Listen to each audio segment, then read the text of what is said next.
विशाळगडावरील अतिक्रमण काढायसाठी काही लोक गेले असताना त्यांनी गाजापूर या गावावर जो हिंगणी हमला केला,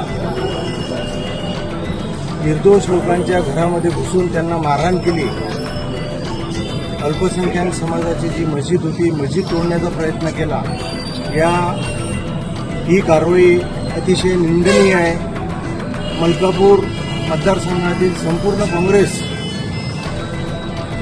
ही त्या अल्पसंख्याक समुदायाच्या गाजापूर येथील कृत्याचा निषेध करत आहे आणि त्यांच्या पाठीशी आम्ही खंबीरपणे उभे आहोत. असंच हेच निवेदन आम्ही माननीय मुख्यमंत्र्यांना पाठवलेले आहे. तरी याचा मुख्यमंत्र्यांनी तातडीने त्यांच्यावर दोषींवर कारवाई करावी अशी आमची मुख्यमंत्र्यांना विनंती आहे. धन्यवाद.